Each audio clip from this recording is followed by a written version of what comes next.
dans le domaine de la cybersécurité, que ce soit avec une spécialité forte ou en ayant d'autres activités, mais j'ai toujours eu une activité très liée à la cybersécurité.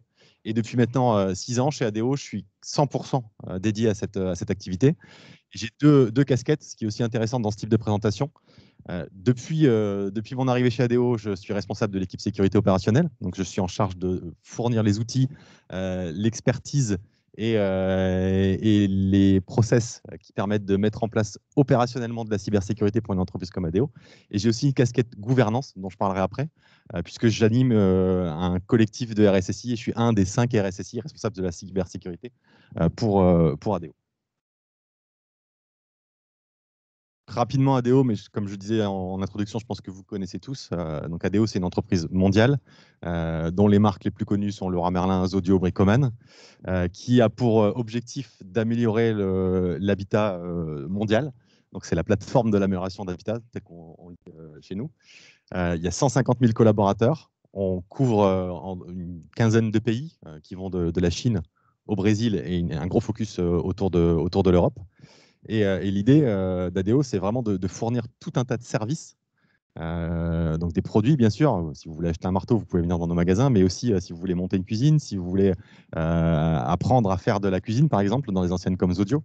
Et l'idée, c'est de s'ouvrir à tout un écosystème. Et cette ouverture vient quand même percuter beaucoup nos métiers de la cybersécurité. Il y a encore quelques années, faire de la cybersécurité pour une entreprise client final comme ADO, c'était sécuriser ses frontières, sécuriser ses points d'entrée. Et à l'intérieur de nos frontières, on était plutôt serein. Maintenant, on a un écosystème qui est très ouvert, avec des points d'entrée qui sont de plus en plus importants, de moins en moins maîtrisés, vu des équipes cyber, et des interconnexions, des interactions très fortes avec des artisans, avec des fournisseurs, avec tout un tas de systèmes qui ne sont pas les nôtres. Et ça vient changer la donne et ça vient percuter de plein fouet ce métier de la cybersécurité qui évolue du coup dans un sens qui n'était pas celui d'il y a quelques années.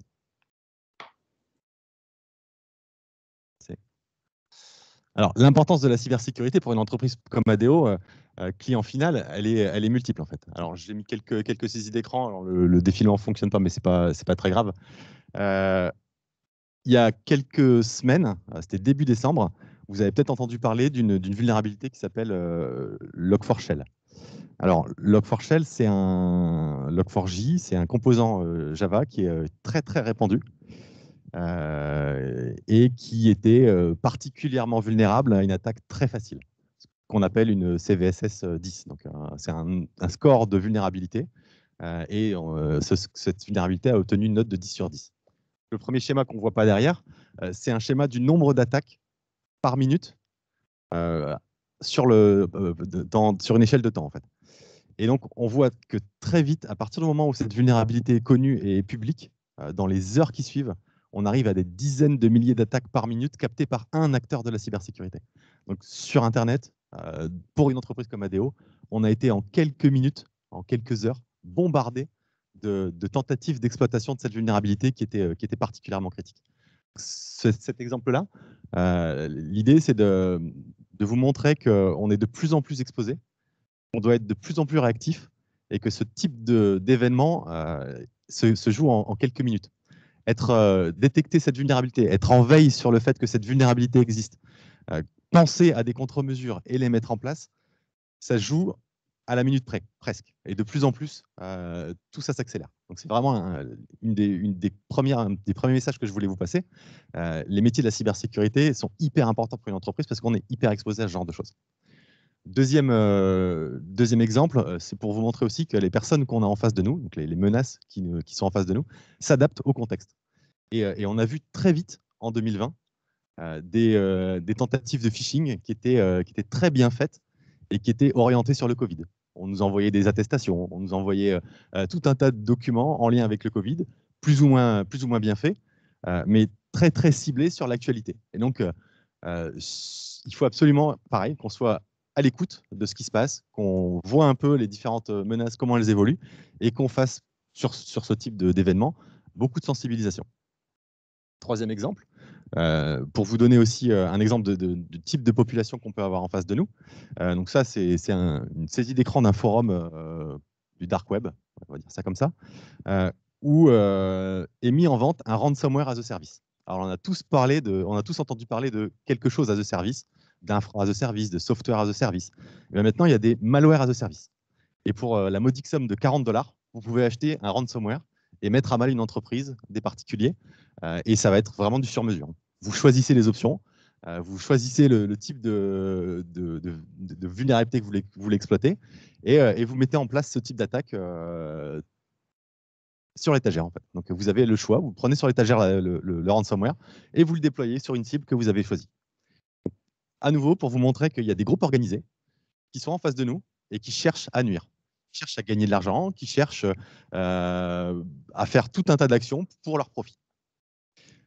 Juste pour vous donner un ordre de grandeur, ou en tout cas une anecdote, depuis plusieurs années, il y a pas mal d'études qui considèrent que le cybercrime, le chiffre d'affaires relatif au cybercrime dépasse le chiffre d'affaires relatif au narcotrafic. Donc, il est plus rentable de faire ce genre de choses que de vendre de la drogue ou de faire d'autres actions répréhensibles. C'est une réalité et c'est ce qui fait qu'aujourd'hui, la cybersécurité pour des entreprises et pour des particuliers est hyper importante. Ce qu'on veut éviter, alors là, j'ai mis un exemple d'un concurrent d'ADO, mais ça peut arriver à n'importe quelle entreprise, c'est ce genre de choses en fait. C'est un ransomware ou une attaque qui touche une de nos entreprises et qui la paralyse. C'est un impact sur l'image. Parce que là, quand on voit ce genre de choses, on se demande ce qui s'est passé. On se demande si on a confié des données à cette entreprise, qu'est-ce qu'il en est advenu? Qu'est-ce qui se passe vraiment derrière? Est-ce que l'entreprise je peux encore confier ma carte bleue de manière sécurisée à cette entreprise? Il y a un impact sur le résultat.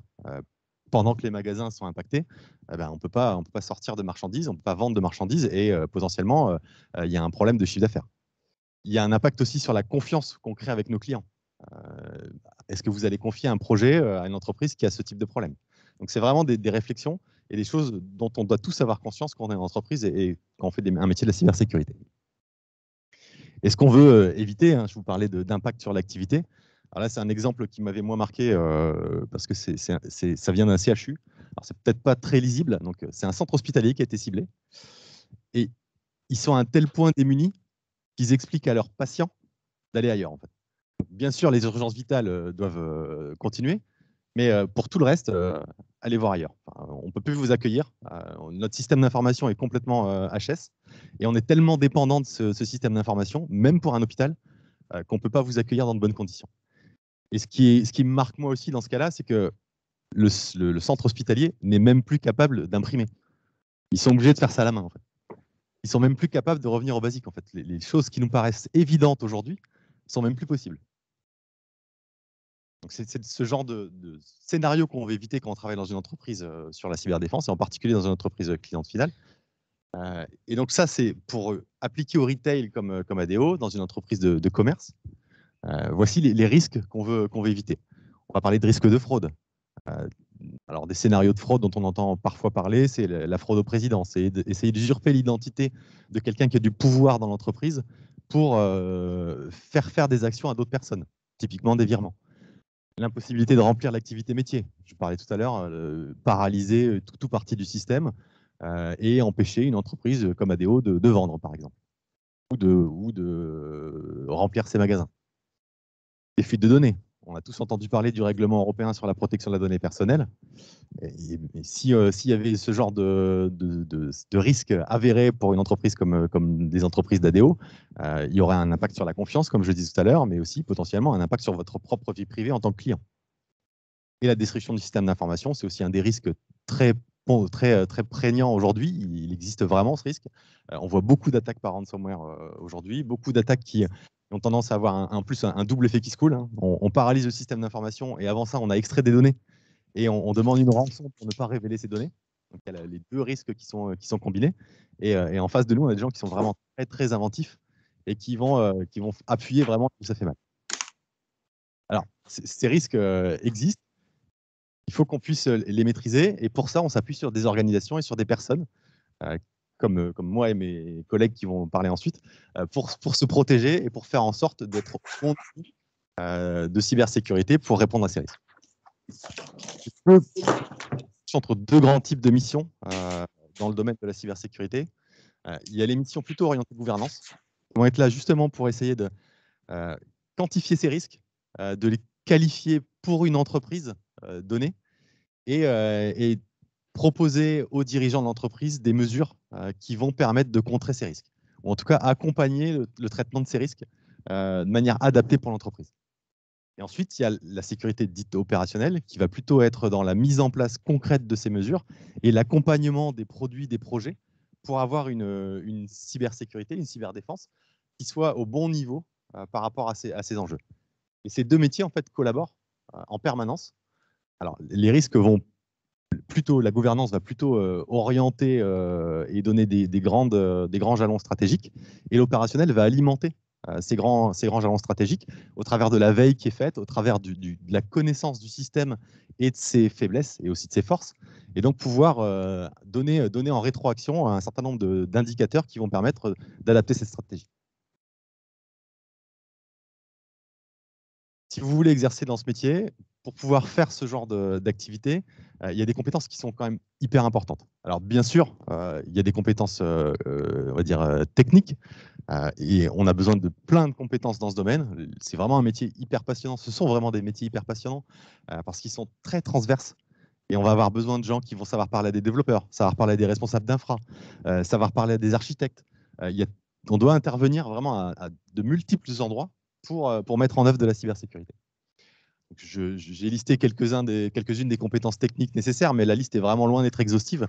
Et on a vraiment besoin de compétences techniques dans chacun des domaines qui peuvent toucher de près ou de loin le digital. Et en ce qui concerne les compétences soft, donc les compétences humaines, moi j'insiste beaucoup là-dessus, parce que c'est quand même un métier un peu particulier. Et il y a vraiment des compétences qui sont très importantes. La communication, vous allez devoir, si vous travaillez dans cette filière-là, communiquer et faire comprendre à vos interlocuteurs l'importance du sujet. La pédagogie, à nouveau, il faut expliquer, il faut, ce qu'on est en train de faire là, hein, sensibiliser, essayer de faire comprendre la problématique à des gens qui sont très très loin de ces aspects-là. En ce qui me concerne, par exemple, je fais de la sensibilisation à des gens qui sont en magasin et qui ne sont pas des informaticiens, qui n'ont aucune idée de ce qui se cache derrière la magie de leur écran. Il faut pouvoir pour autant les sensibiliser au fait que cliquer sur un lien, répondre à un message, ça peut introduire un risque pour l'entreprise. L'assertivité, ça va de pair, hein. L'idée, c'est de faire comprendre et de convaincre que le risque existe, il est réel, sans pour autant faire peur. L'intelligence sur les situations. Dans une entreprise comme ADO, l'idée, c'est pas non plus de faire de la sursécurité. On n'est pas la Banque de France, on n'est pas la NSA. On est une entreprise qui doit, à la fin, vendre des marteaux, des tringles à rideaux et des clous. Donc l'objectif, c'est pas non plus de bloquer l'entreprise par des mesures et des process qui sont trop lourds. Pour autant, il faut mettre le curseur au bon endroit. Et donc ça, c'est vraiment hyper important, comprendre les situations et s'adapter en fonction de ces situations dans une entreprise qui n'est pas purement digitale et qui a une activité qui est un peu autre qu'une activité comme celle de mes collègues. C'est quand même très, très important de s'adapter. Et la prise de recul. On est souvent confronté à des situations qui peuvent paraître délicates, qui peuvent paraître complexes. À garder la tête froide en permanence, c'est quand même hyper important. On a plein de signaux qui nous arrivent. On parlait de Log4j il y a quelques instants, les ransomware, etc. Il y a vraiment plein de signaux qui nous arrivent, qui nous tombent dessus en permanence. En face de nous, on a des dizaines de milliers de personnes qui s'en prennent à nous de manière opportuniste ou ciblée. Et il faut savoir prendre énormément de recul par rapport à ça et qualifier chaque incident de manière unitaire, les uns par rapport aux autres, et prendre les bonnes décisions au bon moment. Et donc, un profil de cybersécurité, c'est la combinaison des deux. Et j'insiste aussi sur un des aspects, c'est que c'est un métier dans lequel on est en permanence en train d'apprendre, en permanence en train de comprendre les choses, et il faut garder une certaine humilité. On ne saura jamais tout. Moi, j'ai jamais eu la prétention de tout savoir, et j'ai pas la prétention de tout savoir encore aujourd'hui. Il faut savoir s'appuyer sur les compétences là où elles sont. Donc, aller voir les personnes qui savent pour leur poser les bonnes questions et comprendre les enjeux qui se cachent en ce qui concerne la cybersécurité, et essayer de continuer en permanence de collaborer et d'emmener les gens vers la cybersécurité. Il y a un vrai mouvement qui se passe en ce moment, et que vous soyez dans la filière cybersécurité ou pas, de toute façon, vous allez devoir contribuer à ces enjeux-là. Et donc, c'est le mot pour conclure avant de passer la parole à Philippe. Que vous le vouliez ou non, la cybersécurité fera partie de votre métier, en fait, de votre activité, dans votre quotidien. Que vous travaillez pour une entreprise client final, que vous travaillez pour une entreprise qui fournit, qui est 100% digitale, vous allez entendre parler de cybersécurité. Que vous soyez dans la filière cybersécurité ou dans une filière digitale autre, vous allez devoir être concerné par la cybersécurité. Si ce métier vous intéresse, les deux qualités que je retiens, moi, c'est être curieux, puisque en permanence, il faut apprendre des choses, en permanence, il faut se remettre en question, et être humble, j'en ai déjà parlé. Et surtout, ayez bien conscience que c'est une filière très riche. Alors, j'ai parlé des deux types de métiers, des deux filières. Dans ces deux filières, il y a plein de métiers différents. Et je pense qu'on aura l'occasion d'avoir des présentations un peu plus précises sur les différents types de métiers. Mais c'est vraiment très, très intéressant, et il y a vraiment des parcours possibles et des passerelles entre les différents métiers. Moi, j'en suis un exemple. Hein. J'étais très orienté technique, et de plus en plus, je suis orienté gouvernance et organisation. Et c'est des choses qui sont assez faciles, et une filière qui est très, très vaste, très, très riche, et qui permet à tout à chacun d'avoir une carrière complète. Voilà pour moi. Merci.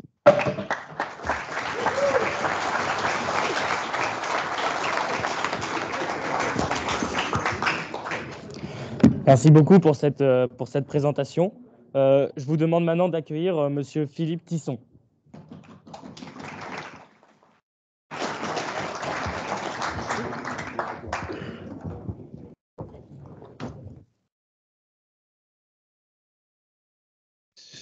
Bonsoir, est-ce que vous m'entendez correctement? J'ai enlevé le masque pour que vous voyez ma vraie tête une fois quand même, sans masque. Je peux passer avec la zapette? J'ai trop de la chance. C'est lequel bouton en fait? D'accord, merci bien. Alors déjà, précisons, c'est Philippe Tison. Quand il n'y a qu'un seul S, on ne fait pas ce. Mais tu peux rien, parce qu'on m'appelle toujours comme ça aussi. Donc j'ai le droit de le faire aussi. Très bien. Donc, alors je vous ai mis aussi mon parcours. Alors, ça fait un peu biographie, épitaphe, comme vous voulez. Dans nos métiers, on a une grande capacité à réutiliser de la matière existante. Il se trouve que j'ai fait une présentation pour les alumni Junia, et il m'a demandé d'envoyer ça pour faire le teasing. Alors, je suis diplômé de 1990 d'une école qui s'appelait les Hautes Études Industrielles à l'époque, pas hautes études d'ingénieur, en filière informatique industrielle, diplômé en 90. Alors, si vous calculez, vous faites quel âge il a ce monsieur, j'ai pris un peu d'avance. J'ai 54 ans, j'ai 3 enfants, dont certains qui sont plus vieux que vous, sont un au moins. Donc, je vais essayer de ne pas être trop distant par rapport à vous, avec un regard de père ou de parent ou de manager. Sachez que j'étais à votre place un jour, à écouter les professionnels qui venaient dans l'école. C'est quelque part les seuls discours que j'appréciais dans les confs comme ça. Maintenant, écoutez bien vos professeurs, parce que c'est quand même important, les matières qu'ils vous enseignent. J'étais pas très bon élève, en fait, en école d'ingénieur. Vous voyez la tête que j'avais en bas, un peu avec un sweat, une barbe plus longue qu'aujourd'hui. Bon, j'ai été diplômé d'HUI en 90. J'ai fait un master en images d'intelligence artificielle derrière, parce que j'étais pas sevré de technique, on va dire, à HUI. Bon, à l'époque, forcément, l'informatique, la première filière était sortie en 85. Donc, c'était tout récent. Mais malgré tout, on a déjà fait de l'informatique. On en faisait. J'ai pas cessé d'en faire depuis 30 ans. J'ai travaillé pendant 10 ans. Alors, côté, on sépare un peu dans le métier informatique, clients finaux et ESN, SS2I avant. Donc, Tony a parlé de clients finaux comme ADO. Moi, j'ai commencé pendant 10 ans dans des entreprises comme 3 Suisses et Pimki International. Juste pour vous situer la marque 3 Suisses, que vous n'avez pas forcément connue à sa grande gloire. 3 Suisses et la Redoute, c'est un peu comme Amazon aujourd'hui, en fait. Donc, en termes de réputation, de pouvoir de marque. Alors évidemment, c'est plus ça aujourd'hui, mais en tout cas, à l'époque, c'était ces marques-là. Et puis depuis maintenant, depuis 2002, je travaille dans le service. Donc j'ai pas fait que de... Alors je suis un junior en cybersécurité. En fait. J'aime bien dire ça, parce que j'aime bien dire que je suis un junior, parce que je suis moi-même senior consultant. C'est pas que pour les cheveux gris, c'est parce que au bout d'un moment, on a fait toutes les erreurs qu'il fallait pas faire, donc on devient senior. C'est ça qui, c'est ça qui nous distingue. Et je suis practice leader cybersécurité pour le Nord-Est. Donc, je suis basé entre Lille et la Nancy. Et je suis franchement originaire du nord de la France. Il n'y a pas de doute.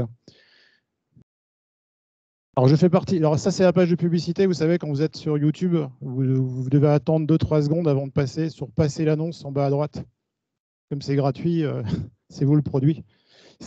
Donc, vous devez attendre. Donc, Inetom, plus sérieusement, je suis fier de mon entreprise. Il n'y a pas de doute là-dessus. C'est une petite entreprise de 27 000 personnes qui est une ESN généraliste basée dans le monde. Alors, ça s'appelait avant GFI Informatique, Groupe français d'informatique informatique. GFI Informatique. Donc, le F voulant dire français, et le chiffre d'affaires d'Inetom étant aujourd'hui composé à 60% international, il y a eu des gens qui ont dit on va peut-être changer de nom quand même. Donc, depuis octobre 2020, on s'appelle Inetom. ESN généraliste, on est connu pour être aussi partenaire de... Alors, je suis désolé, c'est PSG. Alors, c'est pas le football déjà, mais c'est PSG handball. Je ne suis pas supporter ni de PSG, ni du LOSC, mais du basket. Et j'en parle quand même. On fait aussi de la cybersécurité. Alors, les métiers de la cybersécurité, pour le grand public, c'est quoi? Alors, il y a des photos, vous n'allez pas les reconnaître, parce que c'est des séries qui n'existent plus, vous n'étiez pas encore né. Moi, j'ai été intéressé par la cybersécurité, la sécurité informatique en général. Déjà, cybersécurité, ce n'est pas un terme qui est si vieux que ça. Avant, ça s'appelait la sécurité informatique. Dans les métiers de l'informatique, il y a beaucoup de marketing, il faut mettre des nouveaux noms pour faire des anciennes choses. On a appelé ça la cybersécurité parce que l'espace, le cyberespace, en fait, c'est Internet. Et la cybersécurité, c'est quand même vachement plus vendeur que la sécurité informatique. Donc la cybersécurité, en fait, il y a des gens, on a toujours l'image du switch à capuche, des experts qui sont un peu introvertis, pas bons communicants. En fait, en vrai, c'est plutôt les gens en bas à droite qui font de la cybersécurité. C'est pas, faut arrêter le fantasme de vous pouvez rester enfermé dans votre coin et ne faire que ça. Alors ça s'appelle des hackers. Il y en a en Russie, il y en a en Ukraine, enfin il y en a un peu partout, mais c'est pas vraiment la règle. Et Tony a parlé de cyberdéfense. Il y a jusqu'à une période récente, en fait, en France, on parlait de la défense nationale. On faisait que de la défense. On faisait jamais d'attaque.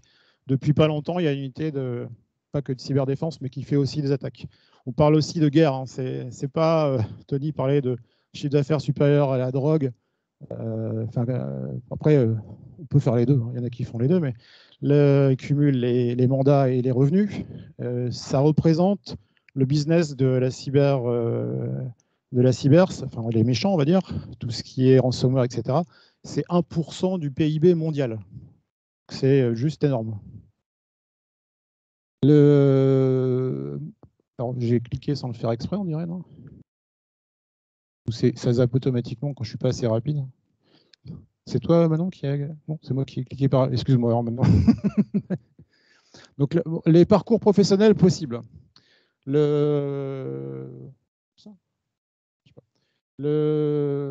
peut soit avoir un parcours technique, donc démarrer comme administrateur système, ingénieur système et réseau, aller vers l'ingénierie sécurité, consultant sécurité, et puis, ou alors avoir un parcours généraliste qui est plutôt orienté vers les métiers de la gouvernance qu'a cité Tony, et puis aller vers le métier de practice leader.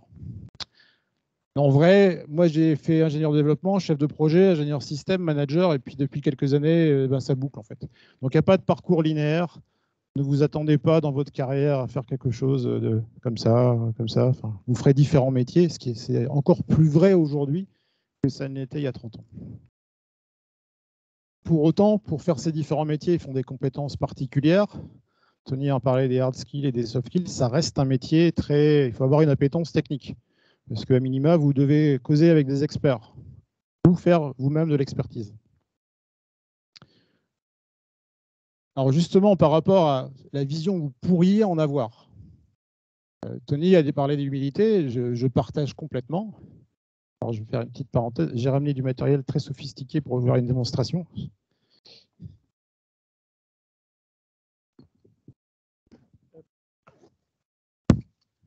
Donc, quand 3 Suisses s'est mis à Internet dans les années 90, j'ai acheté un bouquin. Donc, je ne sais pas si vous avez déjà vu un truc comme ça. Vous savez ce que c'est? Vous savez encore ce que c'est ou pas? Est-ce que vous en utilisez encore? Je vous encourage à les utiliser encore. Ça, c'est un bouquin de 97. Je l'ai encore dans ma... Alors, il se trouve que je suis en train de déménager, je vide mon garage. Vous avez de la chance, il a failli partir à la benne. Mais il n'y a pas longtemps, j'ai acheté un autre truc comme ça, ultra moderne. Ça s'appelle un livre. Alors, celui-là est particulier parce que j'ai un de mes collaborateurs qui a écrit tout le paragraphe sur la partie sécurité des box Internet. Donc, c'est pour ça que je l'ai acheté. Puis je l'ai lu aussi, parce que tant qu'à faire, autant se cultiver. Mais je vous encourage, parce que à la fois, je vous envie et j'ai un peu de compassion pour vous, par toutes les sources de distraction que vous pouvez avoir. Alors, vous avez le droit de prendre vos PC, c'est super. Vous avez le droit de naviguer sur Internet. À l'époque, moi, quand j'ai passé mon bac, la seule source de distraction, quand on se connectait à la bibliothèque, on se connectait à un truc qui s'appelait l'Encyclopédie Universalis. Ça, c'était 15 tomes. On cherchait, puis on cherchait un truc pour la philo, parce qu'en général, matière scientifique, là, on est en panne d'aspiration, c'est on cherche pour la philo. On cherche des idées. Bon, on en trouve rarement, à vrai dire, dans les livres. Et puis, on est parti sur autre chose de beaucoup plus intéressant que le devoir de philo qu'on devait rendre. Aujourd'hui, c'est puissance 10, puissance 20, puissance 30. Cette image que je veux prendre, c'est que c'est pareil pour les risques cybersécurité. C'est ça la différence entre sécurité informatique il y a 30 ans et cybersécurité aujourd'hui, c'est que c'est complètement exponentiel. Mais vos sources de distraction sont aussi très exponentielles. Quand j'avais 18 ans, en fait, le seul moment, on va dire, d'excitation de la semaine, c'était le samedi soir devant Canal+, avec une passoire. Aujourd'hui, les adolescents, préadolescents, ont accès à de la matière, on va dire, complètement interdite sur Internet et qui est très dangereuse. C'est ça aussi les risques cyber. C'est pas que se faire piquer des sous sur sa carte bleue.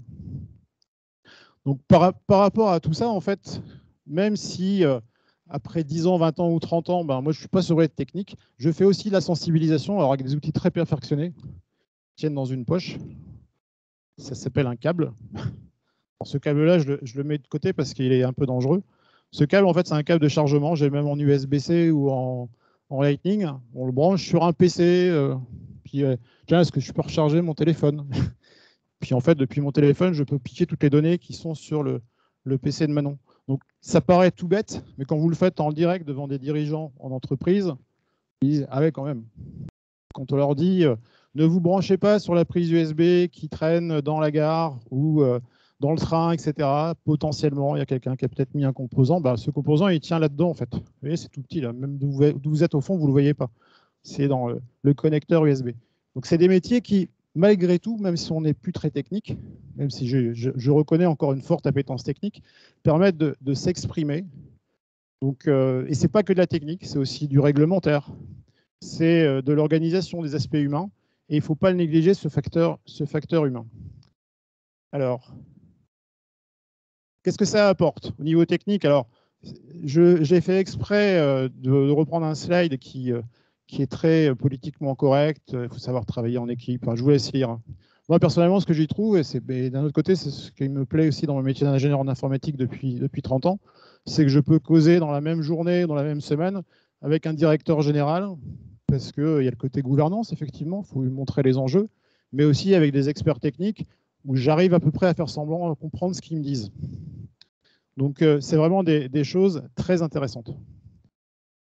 Et par contre, ce qu'on ne fait pas, alors c'est marqué en bas à droite, si vous arrivez à lire, je pense que c'est un tout petit peu trop petit pour le fond, on ne fait pas de hacking sur les comptes Facebook pour enlever les photos de l'ex sur les comptes. Ça, on ne fait pas, malheureusement. Pas... En plus, je ne sais pas faire. Donc, voilà, je n'ai pas grand-chose de plus à vous dire.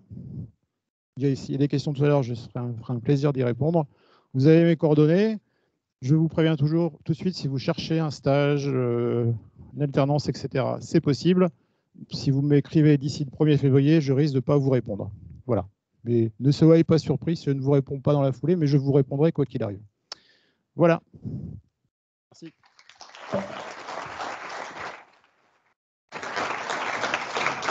Pardon. Merci beaucoup pour cette présentation. Sans plus attendre, nous allons accueillir Monsieur Raphaël Coumeau.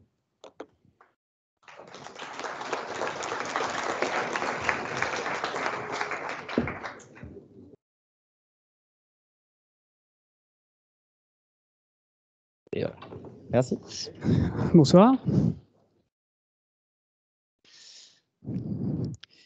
Alors, du coup, moi, je vais essayer de vous parler de manière un peu plus concrète, un métier, le genre de métier que vous pouvez faire en sortant d'école maintenant, aujourd'hui, parce que je suis sorti du coup en 2016, j'ai été diplômé en 2016 à l'ISEN. J'ai été embauché dans une boîte de sécu qui s'appelle Advance, écrit ici. En fait, pendant mes études, du coup, j'ai fait 5 années d'ingénieur. Pendant mes études, je savais que je voulais faire l'informatique. Je n'étais pas trop certain de quoi exactement. Il y avait l'embarras du choix. C'est en 4e et 5e année où l'école proposait des modules de sécurité, l'école lycéenne. Du coup, je me suis dit, bah, ça me tente pas mal, je vais voir ce que c'est, ça me coûte rien. Et du coup, c'est comme ça que je me suis retrouvé à prendre tous les modules de sécurité qui existaient à l'époque à l'ISEN. Et franchement, ça m'a bien plu. Je pensais même pas, à ce moment-là, j'étais même pas sûr de connaître les métiers qui existaient. Je savais pas si je pouvais faire un métier dans la sécurité en sortant de l'école. Mais voilà, j'y suis allé. Et en fait, il se trouve que certains des intervenants pour ces modules de sécu bossaient chez Advance. Et ça s'est fait comme ça, en fait. J'ai appris l'existence de la boîte, je me suis renseigné, ça m'a l'air cool. Une boîte plutôt jeune, née en l'an 2000. À l'époque, il y avait 90 personnes dans la boîte. Aujourd'hui, on est 250. Je me suis dit, bon, allez, j'y vais. Je demande un stage en 4e année. Et en fait, à ce moment-là, en gros, j'ai fait un test technique pour voir un petit peu ce que je valais, quoi. Et ils m'ont dit, alors voilà, on a le choix entre tel métier, tel métier, tel métier, tel métier. Et il y avait, dans le lot, il y avait Pentest. Donc, à l'époque, je me disais, attends, c'est quoi ça? C'est les hackers, mais qui bossent de manière légale, quoi, en gros.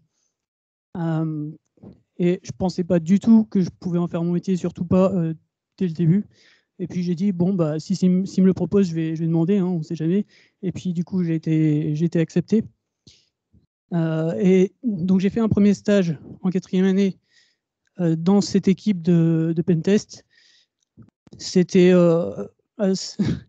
paradoxalement, pendant ce premier stage de 4e année, j'ai pas fait beaucoup de Pentest, j'ai fait surtout du phishing. Donc on en a parlé tout à l'heure. J'ai un peu industrialisé en fait ce qu'on avait à l'époque sur tout ce qui est campagne de phishing, c'est-à-dire en fait, on avait des clients qui nous demandaient, on voudrait tester nos utilisateurs, voir s'ils sont bien sensibilisés à la sécu.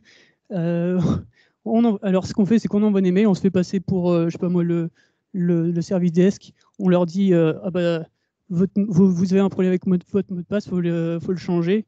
On leur met dans le mail, on leur met un lien vers une nouvelle interface du style Office 365 personnalisé sur pour la boîte, etc. Les gens ils cliquent dessus, ils rentrent leur mot de passe, nous on récupère tout. Et puis on teste après, on va voir si leur mot de passe il fonctionne ou pas. Parfois, bon, ils mettent des insultes dans le, dans le formulaire, mais ça, du coup, on sait au moins que c'est pas le vrai mot de passe, enfin, on suppose. Donc, j'ai pas mal bossé sur cet aspect-là pendant mon stage de 4e année. Les mecs là-bas, ils étaient plutôt satisfaits. Du coup, ils m'ont dit, bon, bah, tu reviens l'année prochaine. Je fais, bah, ouais, ok, carrément. Surtout que moi, je voyais pendant ce temps, j'étais au bureau, je voyais les mecs qui faisaient des trucs plutôt sympas niveau pentest, qui allaient chez les clients, qui pétaient tout, qui ramassaient le pactole, qui voyaient les salaires de tous les gens de la boîte, etc. Je me disais, bon, ça a l'air cool, ouais, je vais revenir. Et du coup, bon, ça s'est fait. je suis revenu donc en stage de 5e année pour 6 mois.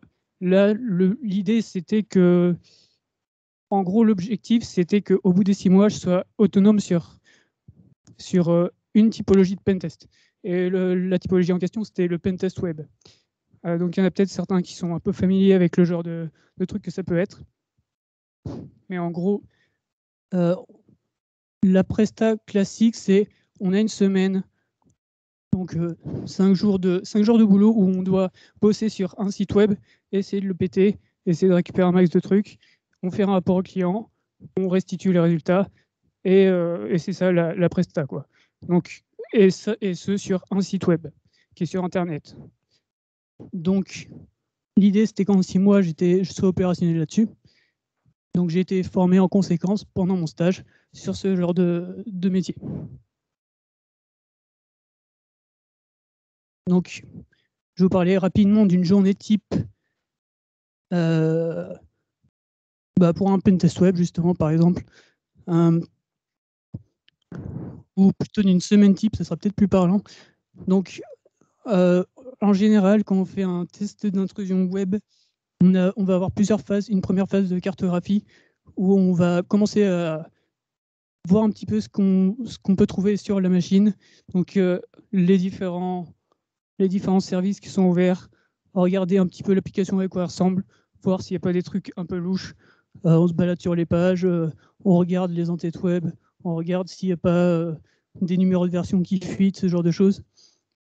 Une fois qu'on a fait une carto, on va tester un petit peu plus en détail la partie authentification, s'il y en a une, parce que souvent c'est le cas quand des clients nous font tester une appli, c'est souvent protégé derrière une mire d'authentification. Donc, pour voir en gros, est-ce qu'on peut bypasser l'authentification ou est-ce qu'on peut déjà au moins trouver des informations sur les utilisateurs. Parce que le fait de bypasser l'authentification, c'est une chose, donc pouvoir se connecter sur le compte de quelqu'un sans avoir ses identifiants, mais déjà rien que pouvoir lister les comptes valides sur l'application, c'est déjà intéressant. Parce que parfois, c'est les noms des comptes, c'est les adresses email, et donc à partir de là, on peut faire du phishing et aller plus loin, même si on n'a pas le mot de passe.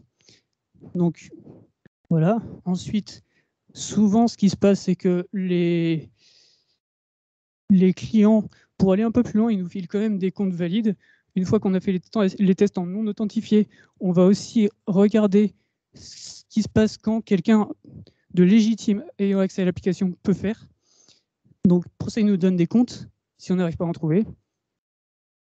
Et donc là, les choses qu'on peut faire, c'est regarder, une fois que quelqu'un est connecté, est-ce qu'il ne peut pas, par exemple, aller voir ce que le compte du voisin, quoi. Le mec qui a un compte complètement différent, voir ce que fait l'administrateur, ce genre de choses. Donc le cloisonnement, que ce soit horizontal ou vertical, c'est-à-dire horizontal, le cloisonnement vers un autre utilisateur qui a les mêmes droits, ou vertical vers un autre utilisateur qui a des droits supérieurs. Donc si j'ai un compte standard, est-ce que je peux faire des actions qui sont normalement réservées aux administrateurs? Il faut que je respire. Et ensuite, il va y avoir tout un tas d'autres tests qui vont être très spécifiques à l'application en question. Donc, par exemple, si c'est une application qui permet de faire du paiement, voir si on peut contourner le paiement tout simplement. Souvent, les trucs rigolos, c'est essayer de voir si on ne peut pas s'appliquer des réductions pour payer le moins possible ou carrément contourner l'authentification, le paiement. Parfois, c'est possible. Parfois, le site redirige vers un site de paiement tiers. Et en fait, il y a une requête retour vers le site original. Et on peut modifier cette requête retour pour dire que le paiement a été fait, mais en fait, c'est pas vrai. Bon, ça existe de moins en moins, ce genre de truc, mais parfois, ça se voit encore. Donc, un truc dans ce métier qui est important, c'est qu'il y a la partie technique qui est intéressante et qui est fun. Par contre, il y a aussi quelque chose qui est primordial, c'est la partie restitution au client, parce que le client, il faut bien lui faire comprendre où sont les problèmes et surtout quels sont ses risques. Parce que c'est bien de lui dire, voilà, tu as une injection SQL sur ton bazar, voilà, point, on s'en va, merci, au revoir. Non, il faut lui expliquer en quoi c'est un problème. Donc en parallèle de ça, ce qu'on fait, c'est qu'on rédige un rapport en général. On rédige un rapport assez détaillé sur tout ce qu'on a pu faire, tout ce qu'on a pu trouver. Et à la fin, on met une synthèse qui explique voilà, les risques qu'on a identifiés, les actions à mener pour corriger. Et donc ce rapport, ensuite, on le présente au client, souvent au moins par téléphone, mais parfois aussi en présentiel. Donc ça veut dire qu'il y a une composante relation client qui est importante. Je vais, pour quelques anecdotes un peu plus concrètes, je regarde juste le temps. Ouais, quelques anecdotes concrètes pour vous donner une idée du genre de trucs que j'ai pu trouver au cours des années. Une fois, je devais faire un test pour une boîte. C'était un test qu'on appelle externe. Donc c'était un peu, vous avez carte blanche, vous avez 5 jours pour voir ce que vous pouvez trouver sur nous, sur Internet. Donc tout ce qu'on avait, c'était le nom de l'entreprise en fait. Et donc je commence à chercher, j'essaie de voir quelles machines appartiennent à l'entreprise sur Internet. J'en trouve quelques-unes. Et sur une machine en particulier, c'est un serveur mail, je commence à creuser parce que je vois que c'est bizarre, c'est un serveur mail, mais il y a aussi un service web sur la machine. Et en fait, sur ce service web, ce que je fais, c'est que j'utilise un outil pour lister à partir de la racine sur le service web toutes les pages possibles en utilisant un dictionnaire qui était sur Internet. Donc par exemple, /toto, /admin, tout ce que vous voulez, /account, et donc j'avais un dictionnaire avec des milliers et des milliers d'entrées. Je passe ça pour voir si je trouve pas des pages intéressantes. Et je tombe sur un sous-répertoire. Je ne sais plus le nom exactement, mais en fait, je vais voir dans les fichiers et je me rends compte que en fait, les mecs, tous les jours, quand ils avaient des nouveaux arrivants, ils leur faisaient un beau PDF d'arrivée avec tous les détails de leur compte, login, mot de passe, etc. Ils déposaient ça sur le serveur, c'était accessible sur Internet. Et moi, je tombe là-dessus, je vois, ah bah tiens, c'est sympa, il y a les identifiants des gens qui arrivent la journée. Le lendemain, je me reconnectais, c'était des PDF différents. Et je prenais les comptes.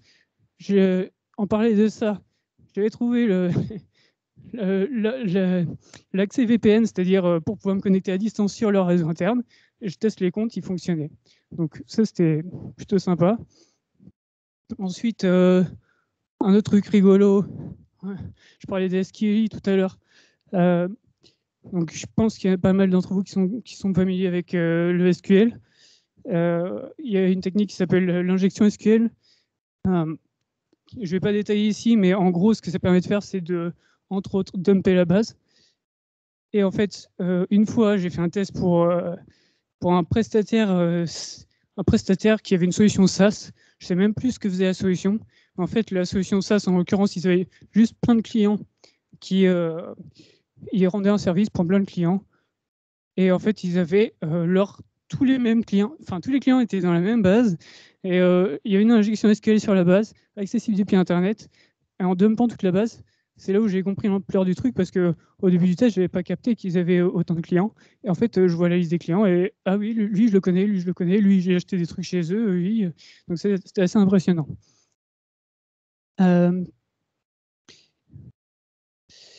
D'autres exemples. Une fois, vous avez forcément déjà utilisé une fonctionnalité de réinitialisation de mot de passe si jamais vous avez oublié votre mot de passe. Et souvent, si vous avez remarqué, un des mécanismes qui est courant, c'est que vous cliquez sur « J'ai oublié mon mot de passe » et il vous envoie un lien pour réinitialiser votre mot de passe sur votre adresse mail. Donc, imaginez que, en gros, quand vous cliquez sur le bouton « J'ai oublié mon mot de passe », imaginez qu'il se trompe d'adresse email et qu'il envoie à quelqu'un d'autre. Ça veut dire que, en gros, quelqu'un d'autre, il peut utiliser le lien pour piquer votre compte. J'ai vu 2 fois des trucs qui ressemblaient pas mal à ce genre de scénario. Une fois, le lien, en fait, il y avait un jeton qui était prédictible parce qu'en fait, c'était le nom d'utilisateur et la date concaténée et hachée dans un MD5. Et en fait, ce truc-là, il faut le voir. Ça vous donne peut-être une idée du genre de mentalité qu'il faut avoir. C'est-à-dire que quand vous faites votre test vous voyez que vous testez la fonctionnalité de changement de mot de passe, vous voyez que dans le lien, c'est de l'hexadécimal, ça fait 32 caractères, vous dites 32 caractères, hexadécimal, est-ce que c'est pas du MD5 par exemple? Et c'est là qu'on se dit, bon, je vais quand même tester, je vais créer un dictionnaire avec mon adresse mail, des timestamps, je vais le brute forcer, je vais voir si ça correspond à un moment, et là, en l'occurrence, c'était le cas. J'ai vu un truc encore pire une fois sur une fonctionnalité de réinitialisation de mot de passe, c'est qu'en fait, quand on clique sur « j'ai oublié mon mot de passe », derrière la requête, il y avait 2 emails dedans. Il y avait celui que vous avez rentré et celui de l'adresse vers laquelle le mail de réinitialisation allait être envoyé. C'est-à-dire que vous pouvez mettre le mot de passe l'email de quelqu'un d'autre et mettre votre email en second paramètre qui était caché. Hein. Le second, il était caché, mais il suffisait juste d'ouvrir le code mail pour le voir. Et en gros, ça vous envoyait le mail de réalisation de mot de passe à vous, même pour le compte de quelqu'un d'autre. Donc ça, c'est sympa aussi. Je regarde, ouais. J'ai d'autres exemples, mais bon, je vais peut-être m'arrêter parce que je vais être limite niveau temps. Un des trucs que je pense qui est vachement important, qui a été dit tout à l'heure sur la curiosité notamment. En gros, moi, je connaissais rien en sécu. À la sortie d'école, bon, j'avais quelques bases, mais j'étais mauvais, quoi. Et aujourd'hui, bah, j'ai, disons, une certaine expertise qui est appréciée dans ma boîte. Et ça, je m'en suis rendu compte, en fait, pas tout de suite, mais en fait, ce qui était vachement important, c'était la curiosité. Simplement aller au bout des choses, toujours aller au bout des choses. Parce que quand il y a un truc qui vous semble une zone de flou, en fait, c'est se dire, OK, j'ai passé un peu plus de temps, ça demande un effort, je vais passer un peu plus de temps à essayer de comprendre, mais cet effort, en fait, il paye toujours. Parce que c'est ça qui vous permet de progresser vraiment. Et un autre truc aussi, c'est que en arrivant en entreprise, je me suis rendu compte que en fait, j'avais appris plein de trucs en dehors de l'école, simplement parce que j'aimais l'informatique. Des trucs que je faisais juste chez moi pour le fun, quoi, jouer avec du Linux.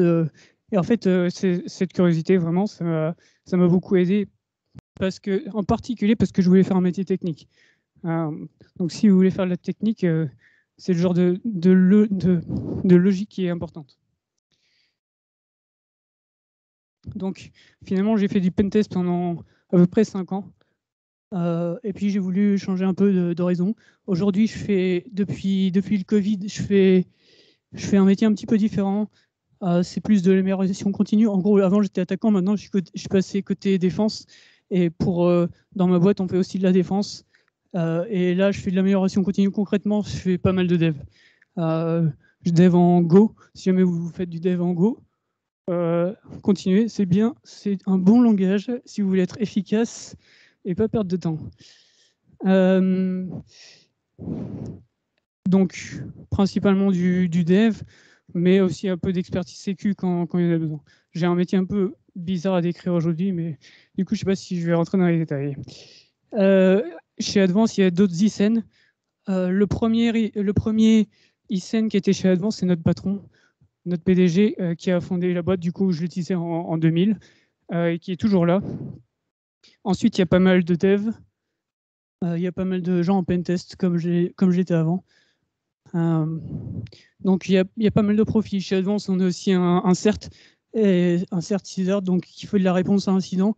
Le genre de mec qu'on appelle en plein week-end pour dire « Allô, on se fait attaquer, venez nous aider ». Et là, eux aussi, ils ont des anecdotes intéressantes, je vous garantis. On parlait tout à l'heure des boîtes qui se font complètement détruire et qui ne peuvent plus rien faire niveau informatique, c'est assez impressionnant. Quand il faut tout refaire leur réseau depuis zéro, je peux vous dire que ça leur fait bizarre, quoi. Après, il y a des gens qui font plus du conseil, donc c'est un petit peu moins technique, c'est plus dans l'accompagnement du client. Voilà, il y a plein de profils, évidemment, on recrute. Encore une fois, la pub de la fin. Et voilà, c'est tout pour moi. Merci.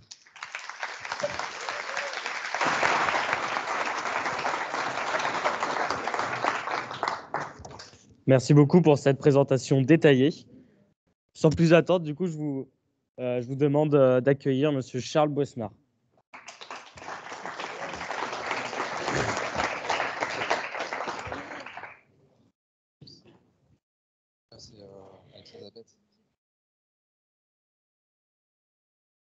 Je suis rapide avec mes slides. Bonsoir à tous.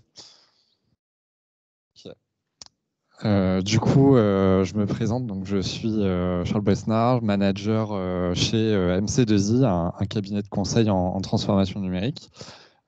Tout comme vous, donc j'ai fait une école d'ingénieur. Ça fait 5 ans du coup que je suis chez MC2I dans des missions de conseil. J'ai pas commencé directement dans la cybersécurité, mais plutôt dans la gestion de projets informatiques. Et ça fait maintenant 3 ans que je fais de la cybersécurité, donc en commençant pour le cabinet directement, à sensibiliser un petit peu les collaborateurs, s'amuser à faire des campagnes de phishing ou des serious games, puis après plus sérieusement du coup en mission auprès de clients, ou aussi parfois lors de groupes de travail avec l'ANSSI ou le CLUSIF, enfin des cercles associatifs, puisqu'on a un écosystème en cybersécurité en France qui est assez fourni. Ok, donc pour cette présentation, je vous propose de représenter rapidement le cabinet MC2I. Ce sera la petite page de pub du début. Et ensuite, de vous donner un retour d'expérience sur 2 missions que j'ai pu réaliser dans le conseil en cybersécurité. Donc une dans le secteur énergie-industrie et la seconde sur laquelle je suis actuellement, dans le secteur du retail et du luxe. Donc MC2I, en quelques mots, on a un cabinet de conseil à Paris, on est à peu près 1000 collaborateurs. On fait du conseil donc sur tout type de projet informatique, du site web, de l'ERP et bien d'autres. On a plusieurs expertises technologiques, donc pas que de la cybersécurité. On travaille aussi sur de l'intelligence artificielle, du cloud et d'autres problématiques. Donc on a une vision assez transverse et conseil en système d'information. Sur la cybersécurité, qu'est-ce qu'on réalise comme mission ? Principalement du coup des missions de pilotage auprès de directeurs cybersécurité dans des grosses entreprises du CAC 40. Donc pour déployer des programmes de cybersécurité, piloter des équipes, piloter des projets. Donc du management de projet, on intervient parfois sur des problématiques liées au maintien en conditions opérationnelles. Donc ça va être tout ce qui va être la gestion de crise cybersécurité, comment on prépare une entreprise à préparer des crises, des plans de continuité d'activité si demain tout s'arrête. On peut prendre l'exemple des data centers, par exemple, d'OVH Cloud, qui ont été mis à rude épreuve avec un incendie. C'est un petit peu élaborer tous ces scénarios-là pour préparer les entreprises à des événements inhabituels. Là, du support et de la gestion d'incidents, donc en pilotage de Security Operations Center, par exemple, ou des missions de conseil sur des analyses de risques de sécurité, des problématiques liées au RGPD, de la sensibilisation et bien d'autres. Voilà plein de métiers qu'on peut faire dans le conseil en cybersécurité. Donc, premier retour d'expérience sur une mission de l'énergie. Donc, c'était un client grand compte qui génère 13,6 milliards de dollars, présent dans 130 pays et avec plus de 800 sites industriels. Le nom du projet s'appelait SAFIS, Safer Architecture, vous excuserez mon anglais, for Industrial Information System. Le but était donc de déployer des solutions et des architectures de sécurité sur des sites industriels sensibles présents partout dans le monde. Donc, les objectifs du projet, c'était d'identifier un petit peu toutes les non-conformités, les vulnérabilités, les faiblesses du système d'information des sites industriels, leur fournir du coup des solutions adaptées à leurs besoins, leurs métiers, donc pour les sécuriser et augmenter leur niveau de sécurité, Et puis industrialiser du coup le déploiement de solutions de sécurité. Donc là, il fallait déployer des antivirus, mettre des architectures avec, par exemple, un firewall, un VPN, des solutions de prise en main à distance pour la maintenance d'équipements. Donc voilà, il y avait un bundle de solutions de sécurité à déployer. Et chaque site industriel, c'était presque un projet à part entière. En bas, je vous ai mis un petit... en bas, je vous ai mis un petit schéma technique parce qu'on est quand même à une conférence sur de la cybersécurité. Donc effectivement, l'idée c'était, voilà, en bas en bleu, on a le système d'information industrielle. C'est un système assez sensible avec des machines qui tournent 24/24 pour faire par exemple de la production de pétrole ou autre. Donc l'idée c'était vraiment de les couper d'Internet quand il y avait des flux qui sortaient en direct du système industriel vers Internet. Parce que ça donnait un niveau de sécurité un peu faible. C'est plus facile pour les attaquants du coup.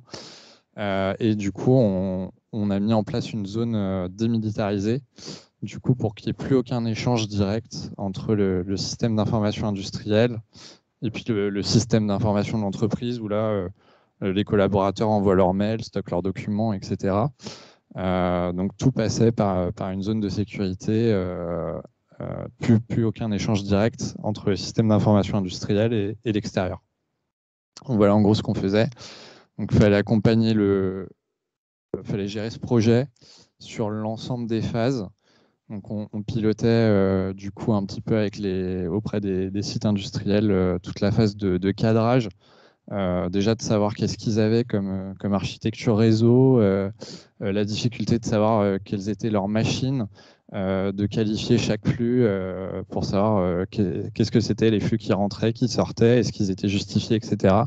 Donc il y a une grosse phase d'analyse de savoir quels étaient leurs cas d'usage, quelles sont les solutions de sécurité qu'on allait leur proposer. Et puis ensuite, on passait en conception donc pour préparer le déploiement des solutions de sécurité.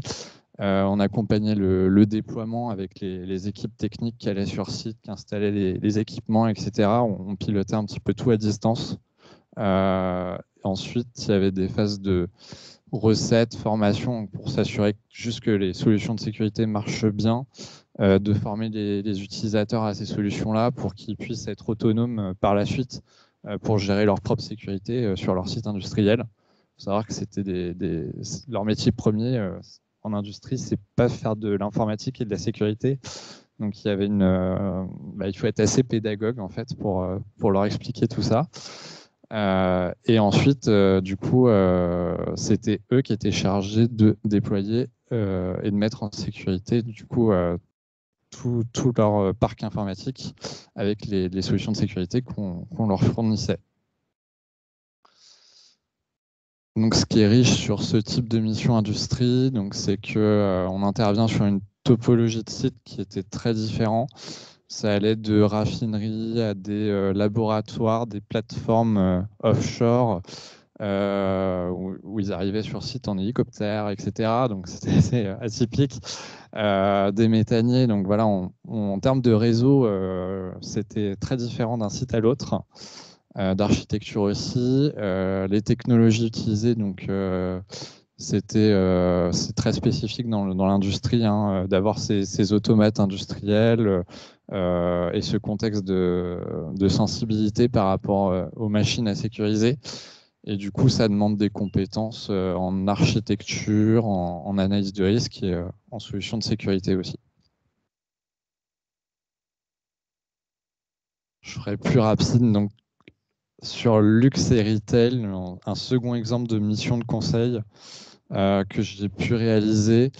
Donc c'est ma mission actuelle, donc au sein d'un head office central qui adresse des besoins IT pour tout un groupe. Donc c'est un groupe du luxe qui a plus d'une dizaine de marques et qui fait partie du CAC 40. Donc pareil avec des équipes worldwide implémentées un peu partout. Donc là, une mission en trois axes.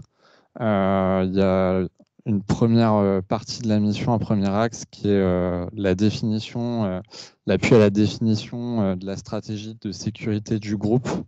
Pour ça, il existe des frameworks connus, mais il faut essayer d'élaborer avec le directeur cybersécurité du groupe la feuille de route de tous les projets de sécurité pour avoir un niveau de sécurité satisfaisant. Donc, qu'est-ce qu'on va faire comme projet, etc. Donc, c'est plutôt un volet stratégique.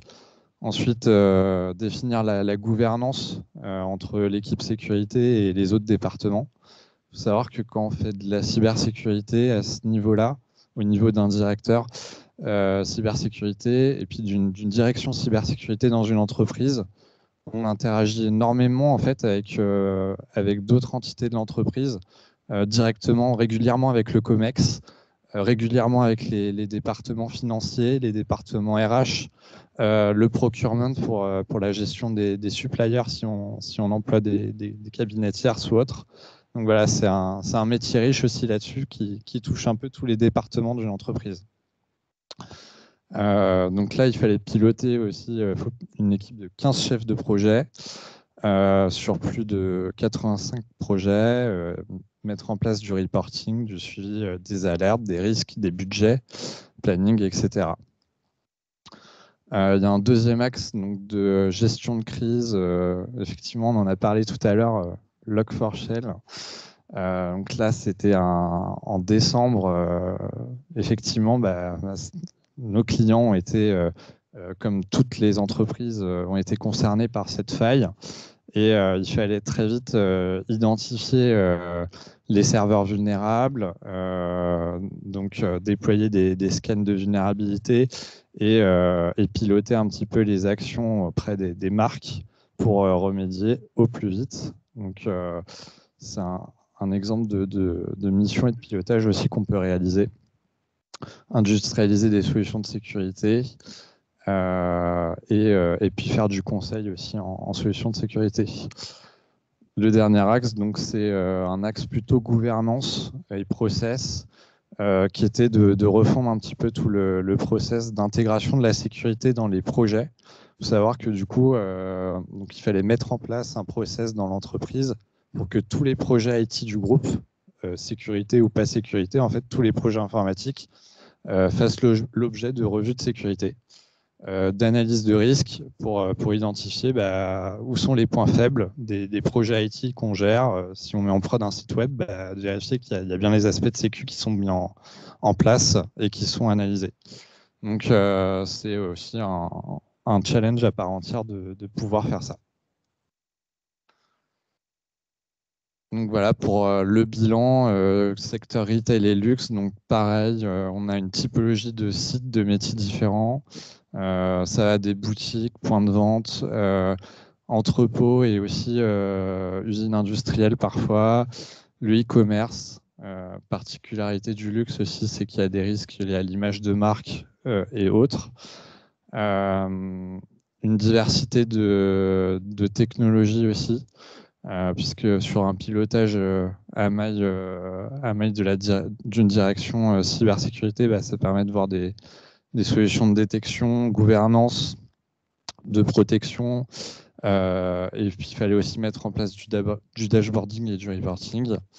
Et du coup, en compétences, voilà, ça peut être vaste, mais de la gouvernance, stratégie en sécurité, gestion de projet, gestion de crise et management des risques.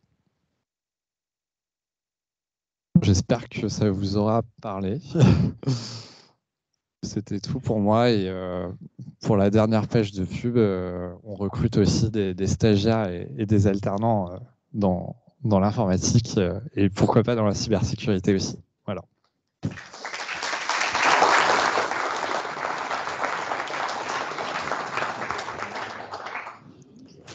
Merci beaucoup. Donc, merci aux 4 intervenants de nous avoir fait partager votre savoir et votre expérience. Maintenant, je vous invite à monter sur scène pour qu'on passe aux questions.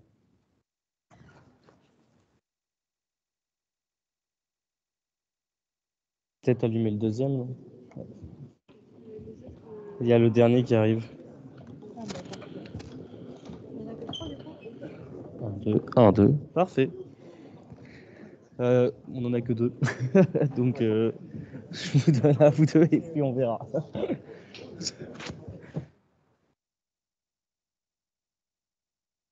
Comment ?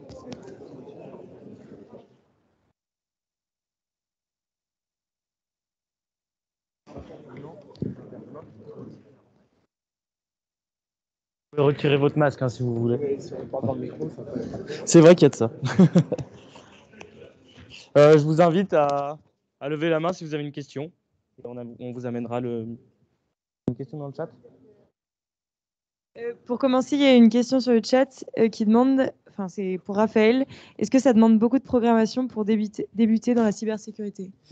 Alors, pour les métiers pour le métier que j'ai le plus décrit là, c'est-à-dire le pentest, ça demande assez peu de compétences en programmation. Même il y en a certains qui s'en sortent avec 0. C'est bien d'avoir un petit peu parce que généralement on veut automatiser certaines choses. Je parlais par exemple d'injection SQL. Parfois on se retrouve avec des cas un peu tordus que les outils sur le marché, sur Internet, ne savent pas trop bien gérer. Du coup, il faut programmer un petit peu, mais généralement c'est du script assez basique. Donc c'est bien d'en savoir un peu. C'est un plus d'être bon, mais c'est pas nécessaire pour ce métier-là en particulier. D'autres questions ?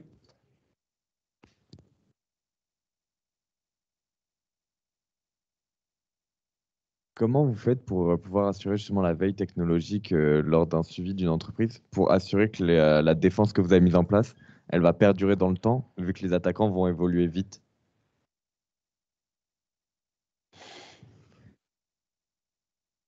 On court.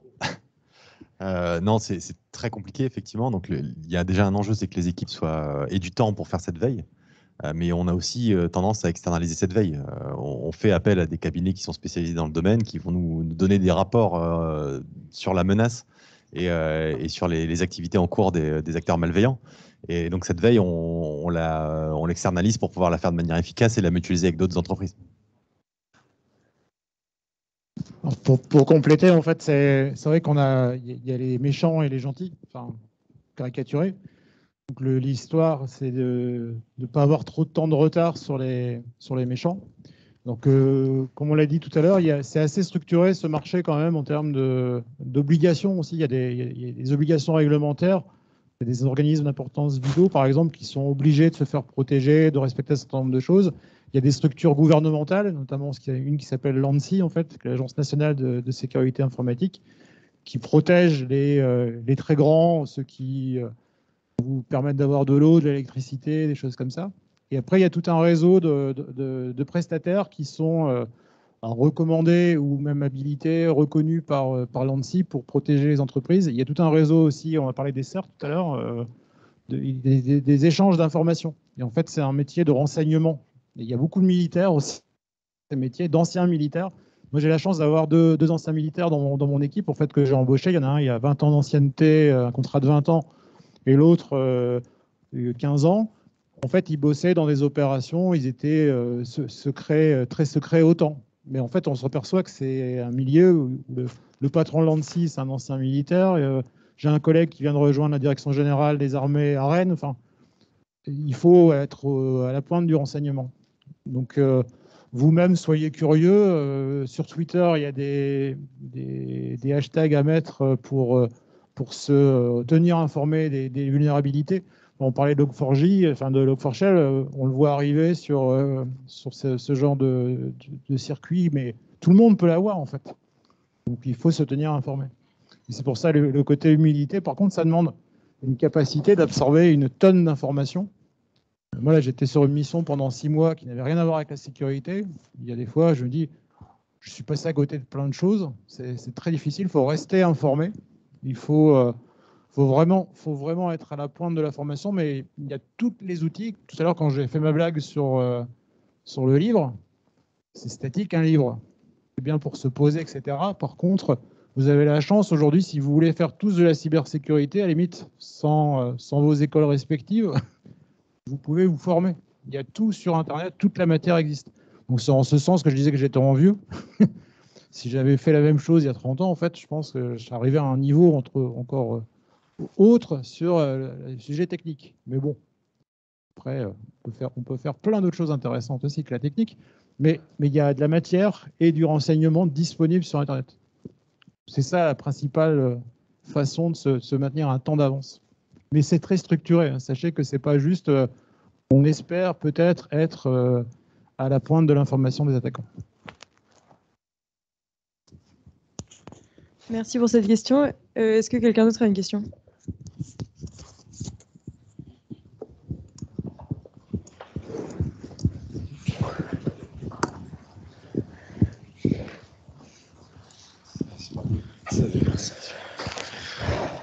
Du coup, moi, je voudrais savoir comment est-ce que vous vous préparez en termes de cybersécurité, de défense, à l'arrivée des ordinateurs quantiques? Concrètement, pour une boîte privée, là, nous, on ne fait rien pour les ordinateurs quantiques aujourd'hui. Alors, moi-même, je ne suis pas super au fait, mais de ce que je sais, c'est que ça va être majeur pour certaines applications, notamment cryptographiques, très spécifiques. Mais en fait, dans notre métier de tous les jours, on n'en est pas à ce genre de problématiques. Dans notre métier de tous les jours, on en est dans des problématiques de ce qu'on a parlé tout à l'heure, des crimes organisés qui utilisent du phishing, des malwares. Et aujourd'hui, le point d'entrée privilégié, en fait, c'est pas de casser de la crypto, parce que c'est hyper complexe, ça demande beaucoup de temps. Éventuellement, côté gouvernement, ils ont peut-être sûrement un temps d'avance, mais aujourd'hui, le marché privé, en tout cas, on n'est pas à se battre contre le gouvernement. Enfin, ça, c'est concrètement mon expérience. Je vais apporter un point de vue. Le premier, c'est que déjà, sans le quantique, la plupart des entreprises se préparent, se prémunissent d'attaques sans forcément ces problématiques liées aux technologies quantiques. On a la chance aujourd'hui, je pense, que l'ordinateur quantique n'est pas encore démocratisé. Et effectivement, il y a des sujets qui devront s'anticiper dès aujourd'hui chez des éditeurs de solutions qui vont créer des solutions de sécurité pour renforcer leurs solutions et se prémunir de ça. Parce qu'effectivement, en termes de chiffrement, effectivement, avec le quantique, ça peut tout casser. Après, les solutions de sécurité, elles sont amenées à évoluer aussi et elles se combinent avec d'autres technologies comme de l'intelligence artificielle. Et donc, le quantique, ce sera un danger, effectivement, par rapport aux hackers qui vont pouvoir l'utiliser très facilement et qui ont des moyens de progresser beaucoup plus facile qu'en entreprise où on a plein de process. Mais les solutions de sécurité évoluent aussi en faisant appel à de l'IA pour effectivement améliorer les détections et les réactions. Je pense que ça aidera. Alors juste pour éclairer, mais juste sur le ton de l'humour, je ne sais pas si vous vous rappelez, dans ma présentation, j'ai dit qu'en 91, j'avais fait une formation en image et intelligence artificielle. Donc, il y avait un côté très fantasmagorique à l'intelligence artificielle en 91. Moi, mon rêve, c'était de faire des films d'animation en images de synthèse avec les personnages qui réagissaient tout seuls, en fait, entre eux, à partir de scénarios prédéterminés, des caractères de ces personnages, enfin, des traits de personnalité, et ça interagissait tout seul. J'ai raconté ça à un de mes professeurs de Télécom Bretagne. Il m'a dit « Ce que tu veux faire là, Philippe, ça a l'air bien, mais pour l'instant, c'est de la recherche et du développement. » Bon. Moi, je voulais gagner des sous, donc j'ai fait autre chose. J'ai fait l'informatique de gestion. Je me suis retrouvé au 3 Suisse. J'avais un crédit à la banque à rembourser pour payer mes études, donc je me suis dit, je vais faire ça. Et puis 30 ans après, donc il y a 2 ans dans ma boîte, on a fait une session de sensibilisation à l'intelligence artificielle. Tout le monde voulait absolument savoir ce que c'était. On était obligé de le suivre. C'est des formations obligatoires en e-learning pour sensibiliser tout le monde à l'intelligence artificielle. J'ai rien appris au niveau théorique. Je connaissais déjà tout ce qui était présenté. Ça faisait 30 ans que ça existait. La différence, c'est qu'aujourd'hui, dans un truc comme ça, là, il y a Siri, par exemple, il y a tout ce que vous voulez, qui embarque des techniques une matérialisation de théories qui existent déjà depuis 30 ans. La partie quantique, c'est un peu le fantasme aussi aujourd'hui. C'est dire, oula, on est tous morts avec l'ordinateur quantique, etc. Sauf que il y a 30 ans, on disait la même chose de l'intelligence artificielle, ça a mis 30 ans. Je suis intimement convaincu que ça ne prendra pas 30 ans. Parce qu'aujourd'hui, il y a de telles richesses un tel marché, on va dire, pour gagner de l'argent, qu'il y aura bien quelqu'un qui va se payer des ordinateurs quantiques achetés au marché noir ou je ne sais pas où, pour arriver dans 5 ans à craquer tous les mots de passe qui existent ou rentrer partout. Mais quoi qu'il arrive, craquer les mots de passe, c'est une chose. Si vous ne protégez pas vos utilisateurs ou l'humain, ça ne sert à rien. Ça sera dangereux quand vous aurez une puce dans votre poignet pour embarquer votre flashcode. Mais pour autant, c'est des choses qu'il faut avoir à l'esprit. Ça peut exister, mais à cet instant précis, là, le 20 janvier, c'est de la science-fiction. Enfin, ne soyez pas inquiets. Vous pouvez continuer à utiliser Internet pour autant. C'est pas... Voilà. Et à commander chez leroymerlin.fr, ça marche bien. Je suis un bon client pour ça. Merci beaucoup pour cette réponse. D'autres questions?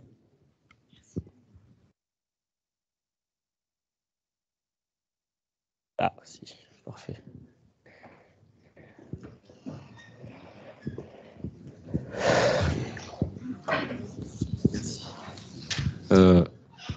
J'avais une question, c'est est-ce que vous pourriez donner un conseil à chacun d'entre vous, à un futur ingénieur dans le domaine de la cybersécurité, vous lui conseillerez quoi pour bien débuter dans le domaine?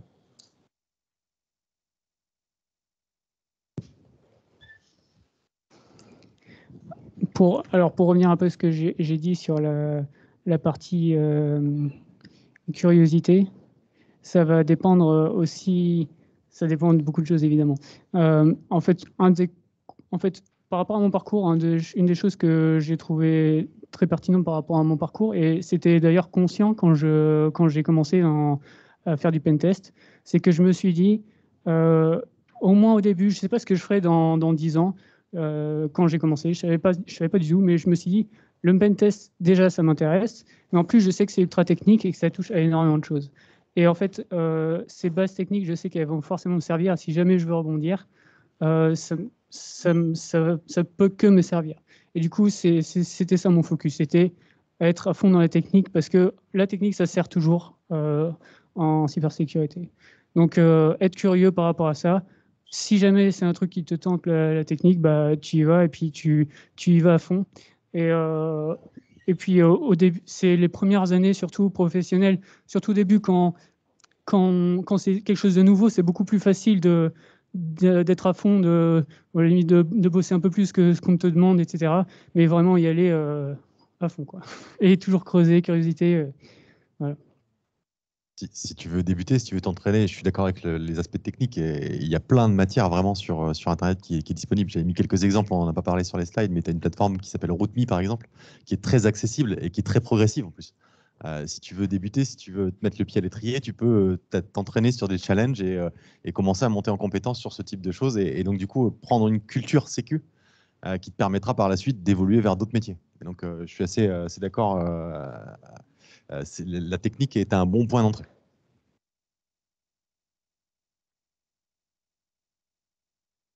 Pareil, je rejoins mes collègues du coup sur la curiosité. C'est une des bonnes qualités. Les premières années d'expérience sont importantes. Donc soit on sait déjà ce qu'on veut faire, et très bien, il faut y aller à fond si c'est du pentest ou du conseil technique ou fonctionnel. Je pense que l'important, c'est peut-être de diversifier ses expériences en début de carrière. Et voilà, après, on peut être très technique, très fonctionnel, on peut alterner les deux. Donc, c'est un domaine riche. Et pour finir, il y a aussi les formations. Il y a le MOOC de l'ANSSI, par exemple, aussi, qui est très, très bien qui est gratuit pour se former, se sensibiliser sur le sujet. Et les plateformes également, je connais certaines personnes qui ont été recrutées grâce à un score très élevé sur RootMe dans des boîtes de sécu. Donc voilà. Alors juste un conseil un peu pratique, c'est que j'ai des enfants, des fils qui ont fait du basket. Moi, je me suis mis au basket à 40 ans. Ça fait 14 ans que j'en fais. Je n'ai pas les blessures des jeunes joueurs de basket. Mais bon, en loisir, ça va, ça passe. Par contre, il me faut à peu près une semaine pour me remettre de l'entraînement d'hier soir que j'ai eu. Donc, ça va, ça tombe bien, le prochain est dans une semaine. Quand vous avez entre 20 et 25 ans, votre capacité d'apprentissage, elle est très importante. et vous pouvez gérer plein de sujets en même temps, répondre à un SMS tout en conduisant, tout en... je ne vais pas dire faire la blague, se remaquiller, j'ai plus le droit de faire ce genre de blague, ça m'embête, mais non, plus sérieusement, votre capacité à gérer de multiples sujets et apprendre des choses est très importante. Profitez-en un maximum. Maintenant, il n'y a pas d'âge pour commencer à apprendre des sujets. Moi, je continue à faire des formations, à me faire certifier. J'ai des certifications, mais qui ne vont pas vous parler, elles ne sont pas techniques. Par contre, c'est plus fatigant. La charge mentale est différente, parce que déjà, vous avez les enfants à gérer, vous avez le quotidien à gérer, vous avez plein de choses comme ça. Profitez de ces années où vous êtes encore pas insouciant, c'est pas le cas. Hein, c'est pas... Vous avez vécu les 2 dernières années, ça représente à peu près 10% de votre vie. Moi, mécaniquement, c'est beaucoup moins. C'est pas beaucoup. Mais sachez que ces années-là, en fait, sont très importantes aussi dans votre capacité à apprendre. Vous apprendrez, enfin, je l'espère pour vous, c'est pas vrai qu'en cybersécurité, vous parlez de jeunes ingénieurs ou de débutants, je l'espère que vous apprendrez toute votre vie. Parce que si à un moment, vous avez l'impression de rien apprendre, soit vous n'avez pas choisi le bon métier, la capacité dans le métier d'ingénieur, c'est de faire en sorte que des choses très théoriques arrivent sur le marché ou servent vraiment. Parler de mécanique, enfin pas de mécanique, mais d'informatique quantique. Aujourd'hui, il y a une partie de théorie. Il y a des grosses sociétés comme Atos qui ont acheté les technos de Bull, qui sont à la pointe du sujet aujourd'hui. Alors, ça sert principalement à crypter, à faire des clés pour faire des cartes bleues. Hein. Il y a un besoin très mercantile derrière. Mais quelque part, ce sont des ingénieurs qui font ça. Il y a des chercheurs qui trouvent des choses très bien. Les ingénieurs, c'est justement de passer de la recherche à l'application concrète. Bah, continuez à apprendre. Moi, c'est le seul conseil, ne faites pas ça qu'au début de votre carrière. Oui, être exigeant aussi. Être exigeant avec soi-même, justement dans l'apprentissage. Par exemple, je disais que j'ai changé de métier, c'est parce que je me rendais compte que j'apprenais moins. Et du coup, c'est ça, c'est que en fait, je suis arrivé en pentest parce que en partie, bon, il y a la partie cool, bon, je casse des trucs, etc. Mais il y a aussi le fait d'apprendre. C'était vraiment un moteur pour moi, l'apprentissage. Et du coup, je me suis rendu compte à un moment donné que j'apprenais moins. Et c'est là que je me suis dit, je vais aller tester un autre métier. Donc voilà. Merci beaucoup. On va prendre une dernière question, s'il y en a une.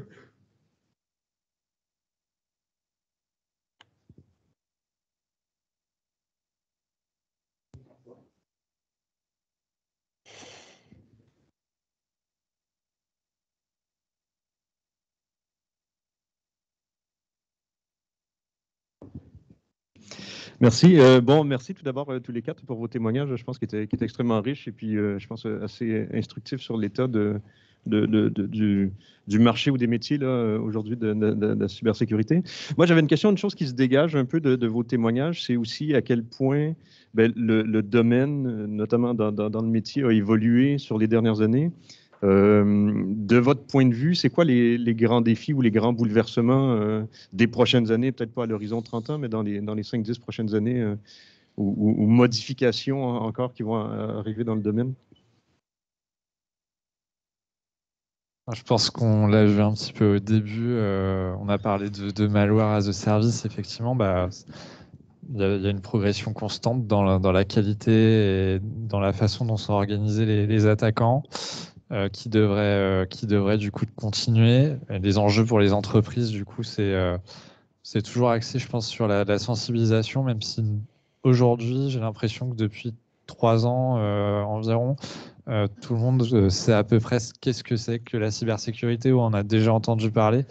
Mais maintenant, c'est effectivement continuer pour les entreprises à atteindre un bon niveau de maturité, parce que même si on en parle, c'est pas pour autant que c'est le cas aujourd'hui. Voilà. Pour moi, il y a 2 enjeux majeurs. En fait, il y a déjà, pour répondre à cette accélération et au fait que maintenant, c'est une industrie qui est en face de nous, c'est l'automatisation à outrance. Donc, faire en sorte de détecter et réagir le plus rapidement possible et d'être efficace dans cette réponse. Et la deuxième chose, c'est quelque chose dont on entend de plus en plus parler, c'est le security by design. Et moi, je traduis ça par la sécurité n'est plus faite que par les experts cyber. Dès la conception d'un produit, dès la conception d'un logiciel, il faut avoir en ligne de compte la sécurité et les scénarios d'attaque possibles sur ce logiciel. On commence à parler de bad user story dans certaines méthodologies. Donc des user stories, mais malveillantes. Se mettre à la place dès la conception de quelqu'un qui voudrait détourner l'usage d'une application.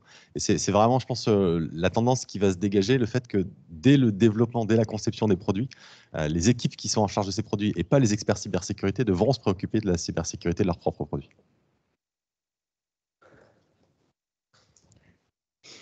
En termes de bouleversement, je pense qu'un des trucs majeurs, c'est l'informatique qui est vraiment de plus en plus partout. Il y a les objets connectés. Mais là, si on parle de 30, 40 ans, est-ce qu'on va commencer à avoir des implants, ce genre de trucs? L'informatique qui est vraiment partout et aussi qui est vraiment normalisée. En fait, ce qu'il faut se dire, c'est que, par exemple, avant, en environnement industriel, ils avaient certains types de réseaux qui étaient très particuliers parce qu'ils avaient ces fournisseurs-là qui étaient historiques. Donc, c'était des systèmes, des OS que vous connaissez probablement pas. Et là, en fait, de plus en plus, ça commence à être connecté avec du Windows, avec du Linux, avec des systèmes qui sont en fait courants. Et comme tout est normalisé et de plus en plus connecté à Internet, et ben, ça veut dire que les possibilités d'attaque sont de plus en plus faciles. Donc, l'interconnexion à outrance et le fait de rajouter des devices partout, c'est un des gros problèmes. D'ailleurs, en termes un des trucs intéressants qui est utilisé par des attaquants ces dernières années, c'est tout ce qui est botnet d'objets connectés ou de caméras. C'est-à-dire, par exemple, des caméras qui avaient des mots de passe par défaut. Ils en trouvaient des milliers et des milliers. Ils en prenaient le contrôle et ensuite, ils en servaient pour faire des attaques par déni de service. Et donc, c'est un cas concret d'informatisation et de connexion de tout et n'importe quoi sur Internet, qui peut être dérouté de manière malveillante. Alors moi, je voudrais apporter un éclairage qui n'est pas forcément optimiste ou très positif, enfin, qui pourrait être perçu comme ça en tout cas, mais je vais vous dire quand même que c'est positif. Alors je ne suis pas totalement sûr, vous avez un accent québécois ou je me trompe? Oui, tout à fait. Okay. Donc le Québec, par exemple, enfin, le Canada vient de créer un ministère sur ce sujet-là en fait. Moi, je pense qu'il y a une tendance forte, c'est qu'on va passer dans un mode. Alors, vous n'avez pas de chance. Hein, vous n'avez pas connu le terrorisme dans le métro. Moi, j'étais étudiant quand il y en a eu. Vous avez connu le terrorisme sous une autre forme avec Vigipirate. Vous connaissez la pandémie. Moi, je pense que vous allez connaître des cyberguerres. Je me prends. J'ai une chance sur deux, hein, de toute façon. Puis je ne serai pas là pour vous vérifier dans 30 ans que c'est vrai, mais.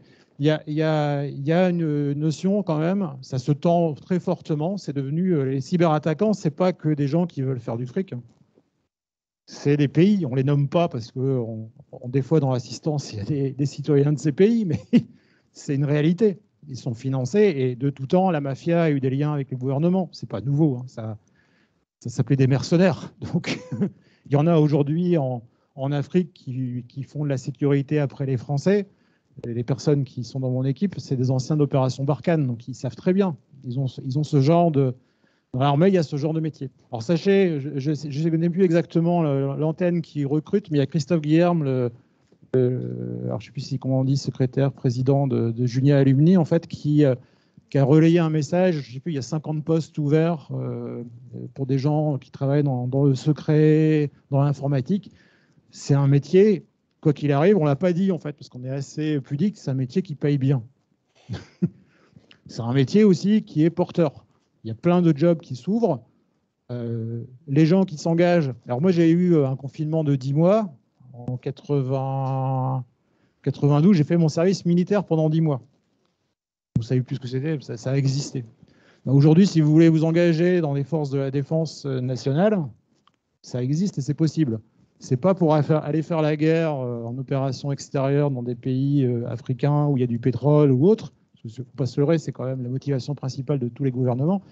Mais là, c'est pour défendre les données de chacun et la liberté de chacun. Mais c'est une réalité. C'est pas qu'un mot, la liberté d'expression, d'aller dans les ronds-points, de ne pas porter son max.